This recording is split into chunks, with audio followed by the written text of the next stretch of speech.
Hi, welcome everyone. Welcome Mom Champs. I am here today with Hari, and we are going to be talking about developing a positive money mindset, right, Hari? Yeah, that's one of the success principles, number 56 from Exactly, yes. Success Principles book. Yes. Yes. So thank you for coming. I am passionate about teaching these to moms, these principles to, because I feel like they're a really underserved group. You know, everyone's talking to businesses, everyone's talking to, at seminars, but I really feel like moms need this too, right? And it can really help the moms to reach their goals and feel fulfilled in their life, but also really they can help their kids to start to live this way as well. So thank you for coming on and sharing your knowledge with us. Absolutely. It's such a pleasure to be here. Thank you for having me. And I think this particular success principle is really important for mothers because Absolutely. a lot of your money consciousness, your money mindset starts when you're very little, when That's between so the age true. of 3 and 10 years old. And so the people who are influencing these children at the most are mom and dad. And so how mom and dad are around money really makes a huge difference about how the children understand money, how they view money, and how they carry that forward in their lives moving forward. So it's an extremely important success principle, I think, for moms to have, whether or not you're wanting to be in the workforce, just for your children. Right. It really is true because I think if we all think about it, we'll all kind of find in our own childhood there was probably some limiting beliefs about money because it's just like that in most of the world. It's the rare few that don't grow up with any limiting beliefs about money, I think. Right, right. And it's not only about being rich or poor, or, with the amount of money you were brought up with, because I think you can have limiting beliefs around money even if you had a lot of money. Mhm. And then, of course, it's true. We have many more examples of when people don't have enough money, but they feel like they don't are not worthy of money, can never earn the money, or it's evil to be rich somehow. Um, so I think it happens for all people, and I think having certain consciousness around it can make a huge difference in the way you treat money in your day-to-day life, but also how you receive money and how you give money in this world. So yeah, it's one of my favorite subjects. I enjoyed this topic very much, and I'm so happy to speak about it. Well, I'm so happy you're here. Usually my first question is, why is this important? I feel like you've already answered that in your introduction. But I really do think, I'm reading the book right now, Secrets of the Millionaire Mind Mm. by T. Harv Eker. Mhm. And he talks about some of those common kind of attitudes that rich people have that most people don't. Mhm. And kind of helping you to like give you affirmations about, maybe some of the things that I learned about money weren't true, and maybe I can recreate them for myself. And he was like that. He believed, his parents kind of taught him that way, and he had these limiting beliefs. And when he started to change things, he's a multi-millionaire now. So yeah, it's Outside of being a certified uh, teacher for the success principles, I'm also a financial consultant. And mhm, so I've seen that so often. Most of my clients, when they're coming to us for financial advice, a part of it is, which instrument should I be investing in? Sure. But a huge part of it is their fears around money or their thoughts around money, and their beliefs around money that I have to work with and kind of speak to them about. And so yeah, so this is something that if you catch early, you live with in a much more abundant way of being. And then if you don't, then you have to work at it in your adult life to that's true. change the concepts. Yeah. I was just working with a client recently who was just recently become single and just, the ex is not really paying very much for the kids, trying to not pay at all for the kids. So she's been a stay-at-home mom, and now all of a sudden she needs to go to work. And she was believing, I can't provide for my family. I can't do it. And so I had her just change the I can't to I won't, as we learn in success Mhm. principles. And all of a sudden she had these realizations like, wait, why won't I? Why won't I provide for my children? Instead of believing I can't do it, just believing I won't provide for my children. Why won't I? You know, I mean, it's already a problem that the ex won't, right? And so if she won't, also, who's going to? You know, That's so a way just of looking at it for sure. yeah, so just kind of changing that belief to, you know, I can if I want to, you Mhm. know, so will I? A lot of So people have the belief that what they love to do or what they know how to do won't make money. That's a mhm, big one, and I think it's a big one for moms. Let's just say I'm generalizing here, but still, for moms who say have not worked for many years and have been out of like the workforce or haven't earned money for many years, feel like what they now have as skills are not good enough to make money. And you and I both know that's the total opposite. Most of the most successful companies have women CEOs, and the same with the most successful countries, also have women presidents or prime ministers. So I think it's not, it's something that has been given to us over the years socially as well, true. that we've accepted. Mhm. Um, and we're here to break that myth, right? Absolutely. Absolutely. So what are the common limiting beliefs and what do we do? How do we get past that? Well, let's start with this. How you were brought up, how much money your parents made, what their beliefs around money were, what the society in which you grew up, the community in which you grew up, and what their understanding of money was, has a huge impact on how you view money. True. And so it really depends on those factors. But a lot of them, I've seen over and over again, is money is evil, or if I want to make more money, that makes me a selfish person or a bad person, or like one of these people who's very rich and is a celebrity and has done this terrible thing. And so I don't want to be viewed like them. Or, you have to work really hard to make money. Money doesn't come easy. Money doesn't grow on trees. That's another one where you feel like I can never afford that. I'm not like them. I'm not like the rich kid. I always have to work harder for my money, um, and I don't deserve it somehow, or I'm not worthy of it somehow. So that's another. I would say those are the two biggest ones. Um, and the way I've learned, the easiest way to break that myth or to change that view is to look at this concept that money in itself is not good or bad. It's the people and what they do with the money that makes their actions good or bad. If they spent it on something terrible, or they spent it on hurting somebody, or they spent it on you know or they're attracting money by hurting somebody who's less fortunate than they are. Mhm. So it's their intention that is making, in a sense, that money look evil. True. um, but there are loads of people in this world who have a lot of money and are doing such good work with it, Oh, that's so are true. giving so much to the world because they have so much. We have so many Yeah. examples. If you think about it, money is an object, right? It's a physical thing you can pick up and it's convenient, that you can use it the way it is. It's just a tool. It's an object. Like an object doesn't have a will. It can't say, I expect you to be evil. It can't say, I want you to, like, you're the one in charge of what you do with the money. So it's being acted upon by us. We're the ones who are doing the acting, the action. Exactly. And so if, for example, you have a belief that money is evil, well, you can say to yourself, instead of money is the root of all evil, money is the root of all philanthropy. Money is the root of fantastic vacations.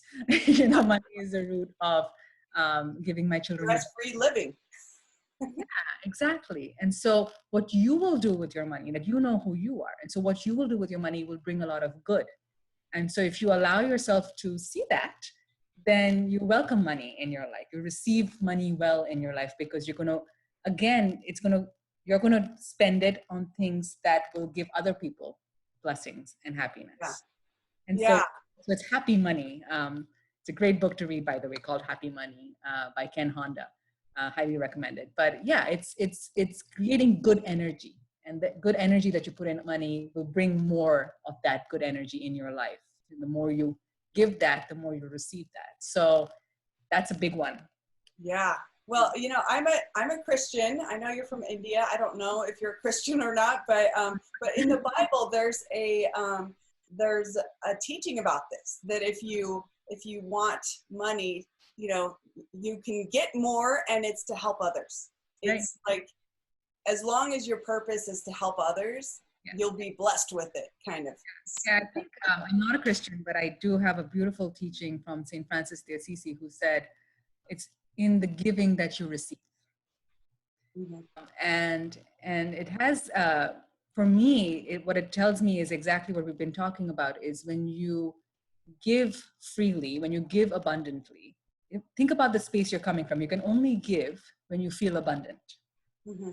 When you give to a charity who's doing great work, or to your temple, your mosque, your church, when you're giving, you're coming from a place of abundance. And so you attract more of that abundance in your life. Sure. One of my favorite teachings around this is, whatever you appreciate, appreciates. I love that saying. And so Yeah. that's a huge piece of belief management around money, is when I give, I receive, not in a selfish way, but in a way that it's the most natural thing in the universe. When you give, you just create space for receiving. Right. Right. How I like to think about that is, if you're like this, you can't receive anything. It's when you're giving it that then your hand is open to receive more. So, but when you're holding on to it, you can't receive anything, right? It's like the monkey with the hand in the trap, you know, they can't get the hand out with the nut in it. They have to let go of the nut to get it out. Like, your hands have to be open to be able to receive. If you're trying to hold on to everything you have, you're not getting anything. I love that imagery. Yeah. Yeah. So if people have these kinds of beliefs, what do they do about it? How do they fix it? I think the first thing to do is to understand that you have it, and to allow that possibility to even be. Because beliefs are basically thoughts that you've said to yourself over and over and over again, and then they become your beliefs. And then you say, see, it always happens. I always lose money. And then because you're saying that, you're manifesting that. And then you say, see, it happened again. And so it's your belief system that you're constantly saying to yourself, and then you're manifesting that, because whatever you're focusing on, as we know in the law of attraction, you're receiving that in your life. And so the only way to do that is to, of course, acknowledge, this is something I keep saying to myself. Let me look at this, like put a light on it. And the second thing is, you have to replace it. You can't just say, I'm not going to say that anymore, because then there's this void, and you need to fill that void with something positive. And so positive affirmations are a great way. Like I just said, you can make it funny even, instead of saying it's the root of all evil, you can say money is the root of all fun. And change that word that makes it limiting for you to something that is abundant. And the more you say it to yourself, put it on your vision boards, the more you fall in love with money. And I mean that with all my heart. It's totally fine to love money, because it's going to do so much good. And if you focus on, when I have money, I'm going to be doing so much good, and you're focused on doing good, you're going to receive money. Yes. That's just this quick mind shift, is saying, I recognize that. I want to make a shift because I want to attract this in my life, so I can do good, so I can give more, so I can take care. And then money is your friend. Yeah. So you befriend money. Yeah, I love that. I love that. Just befriend money and just fall in love with money. But also, I feel like the example you gave is such a great example of what happens so often, is people just say, see, I knew this would happen. And so you could also switch that and just be like, see, I knew I was going to get some money from this, or, see, I knew that would happen, and switch it to the positive. And then you're looking with gratitude at what you're getting, and that's what you're focusing on, and that's what you're appreciating, which appreciates, right? Exactly. And Ken Honda shared a really great imagery, which I really love. It's called arigato your money. Arigato in Japanese, as you may know, is say thank you. Uh-huh. And so every time you receive money, it's easier to do it when you're receiving money, right? When you receive money, you say thank you for receiving that money, for what this money is going to be able to do, and all the good it's going to be doing. But also when you are writing that check, when you're paying that money, when you're paying the rent, when you're paying your credit card bill, you want to say thank you at that time as well, because you want to thank for what you just received.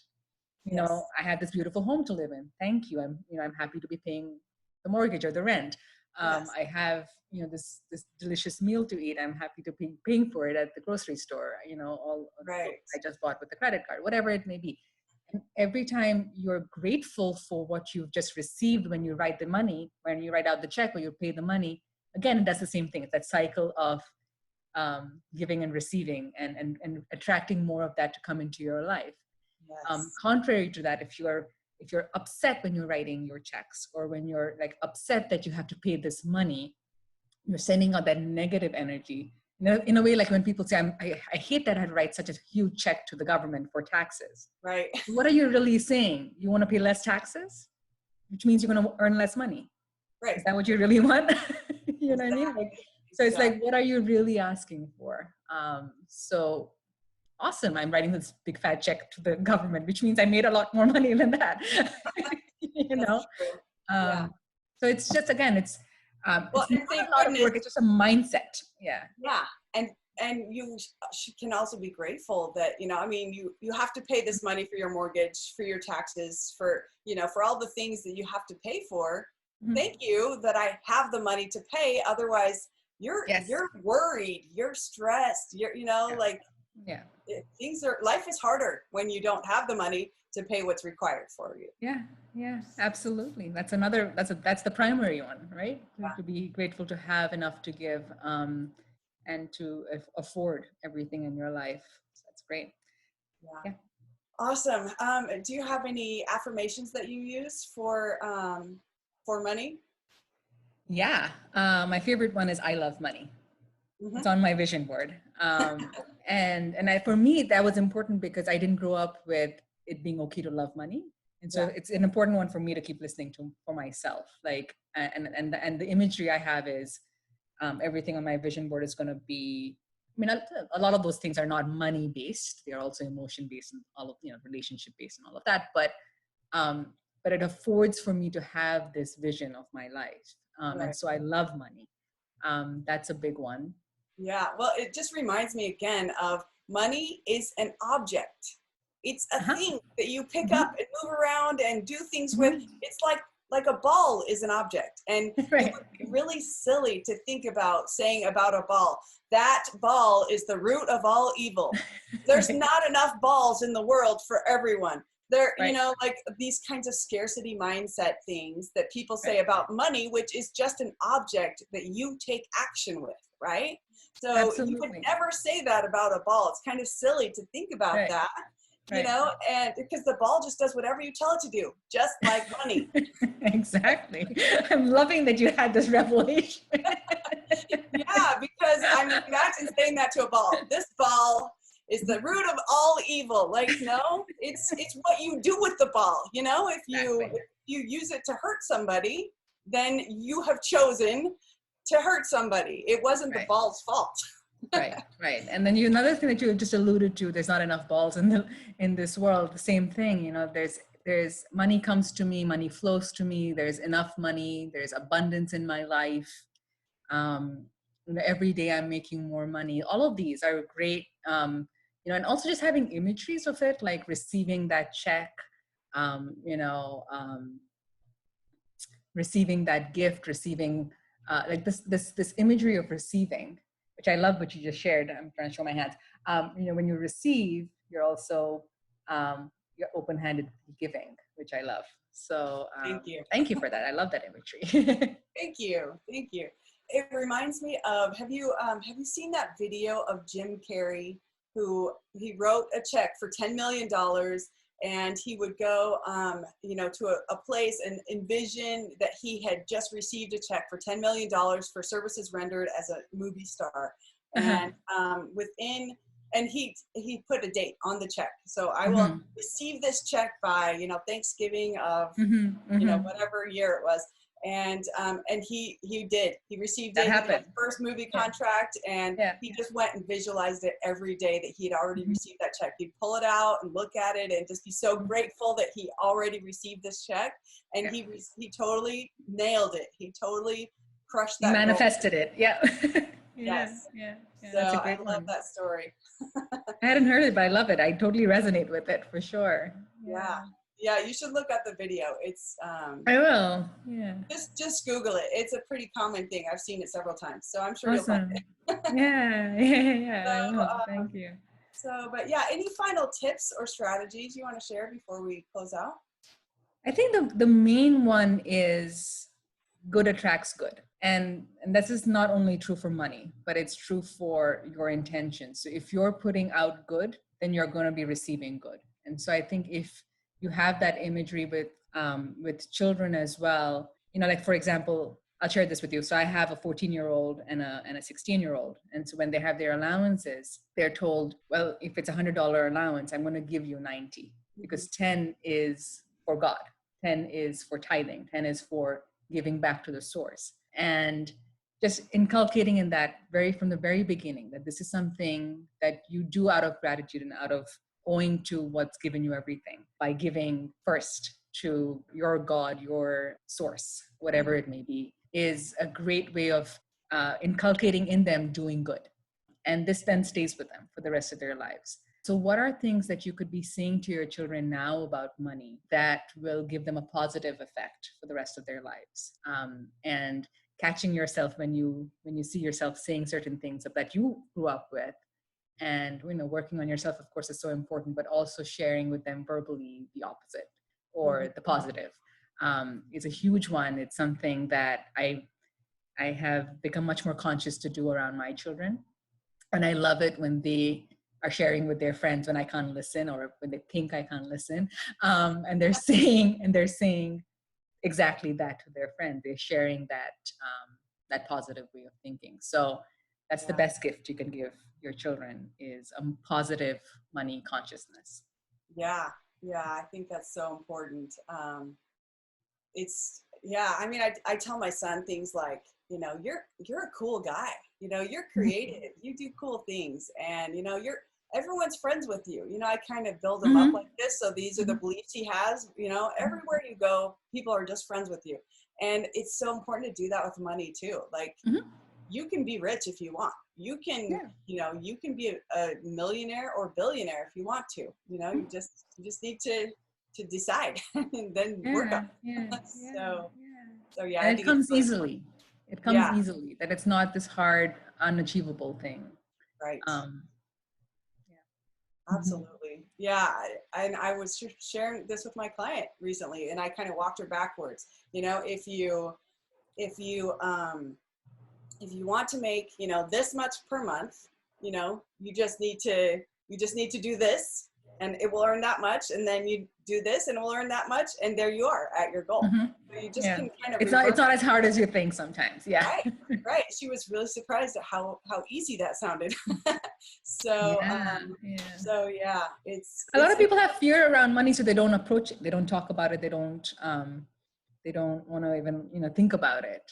But I think one of the best things you can do for yourself is open yourself up to learning about it, and you'll see it's not that hard, it's not that complicated, and it can do a lot of good in this world. So that's the first lesson in the abundance manifestation workshop that I offer, is that it's okay to be doing this work, learning about this and learning about how to grow your money, because it's going to do so much good. Right. Let me ask you one last thing, because I know it's really common for people to be afraid of success.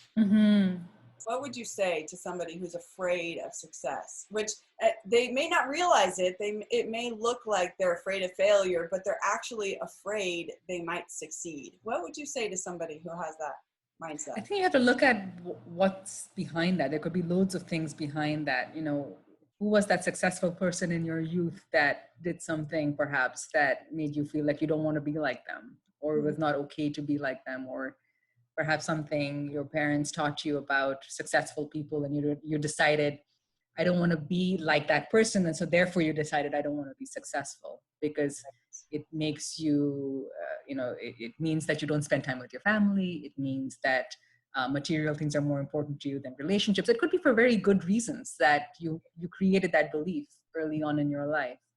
And so I think the first thing is to really kind of go back to where did that stem from, and then address that, because and success doesn't have to be the $1 million. Success is whatever makes you happy, whatever brings you joy, whatever makes you feel like you're living your best life.